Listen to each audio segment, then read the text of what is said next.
এইটা কি actually harm কি না আমরা কিন্তু এটাও শিওর না।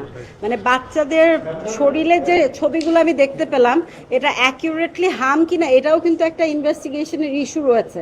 আমরা দেখতে পাচ্ছি যে লাস্ট 1.5 ইয়ার কোনো ধরনের কোনো ভ্যাকসিন প্রোভাইড করা হয়নি, আর এটা মারাত্মক একটা ইস্যু। বাচ্চারা মারা যাচ্ছে, বড়রা জ্বরে ভুগছে, এবং জ্বরটা কিন্তু খুবই সিরিয়াস। অনেক ডক্টরস বলছে যে এটা করোনারই একটা আপডেটেড ভার্সন হতে পারে।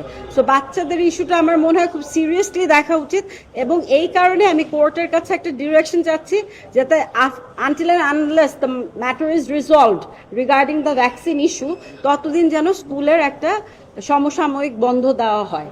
এবং আরেকটা ইস্যু প্রেয়ারে আমি ডিরেকশন চাচ্ছি যে একটা ইনভেস্টিগেশন টিম গঠন করা হোক, যেখানে বলা হবে স্পেসিফিক্যালি যে এই ভ্যাকসিন রিগার্ডিং দ্য ভ্যাকসিন, যেটা একটা দেশের সবচেয়ে গুরুত্বপূর্ণ ব্যাপার, আমাদের বাচ্চাদের একটা ব্যাপার, তাদের শারীরিক অবহেলাটা কেন, এটা কি কারণে ভ্যাকসিনটা গত 1.5 বছর এটা আনতে পারেনি।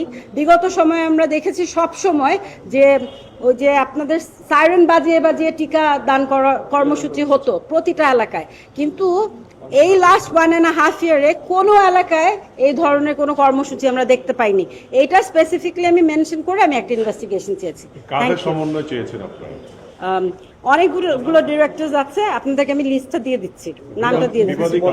বিবাদিত 6-7 জন আছে, আমার একটু দেখতে হবে আপনাদের, আমি বলে দিচ্ছি স্পেসিফিক। প্রাইমারি সেকেন্ডারি বোথ আমি চাবো। হ্যাঁ, টিকার বিষয় তো, এটা তো জ্বরটা কিন্তু বড়দেরও আসছে, এটা কিন্তু আমি নিজেই সাফার করেছি। এই জ্বরে আমি 7 দিন সাফার করেছি। করোনার ভিতরে আমার জ্বর আসেনি, কিন্তু এই জ্বরটা মারাত্মক সিরিয়াস, এখন পর্যন্ত আমি সুস্থ হতে পারিনি। তো এটা সাধারণ মানুষের মধ্যে তো এটা সাংঘাতিকভাবে ছড়াচ্ছে। যেহেতু রাইট নাও 3 ডেজের একটা ডিক্লারেশন বোধহয় দিয়েছে, স্কুল বন্ধর একটা ব্যাপার, ওইটার সাথে যদি কোর্ট অ্যাডজাস্ট করে আরো যদি কিছু ফিউ উইকস ফার্দার স্কুল বন্ধর ডিক্লারেশনটা দেয়, আমার মনে হয় বাচ্চাদের জন্য এটা খুব গুরুত্বপূর্ণ একটা ইস্যু। আমরা তো ফিজিক্যাল স্কুলটা বন্ধ করে ভার্চুয়ালি তো ক্লাসেস চলতেই পারে। আমি চেষ্টা করতেছি, অলরেডি আছে কোর্টে, সাপ্লিমেন্টারি আমি মেনশন করেছি, আমি সাপ্লিমেন্টারি আপনাদের আমি জানাবো। সাপ্লিমেন্টারি ব্যাপার আসলে একটা যোগ যে 8 বছর হয় নাই দেখে, যে বাচ্চাগুলো তো ছোট বাচ্চা, দে আর জাস্ট 1 year old, সো এটার ব্যাপারে আমি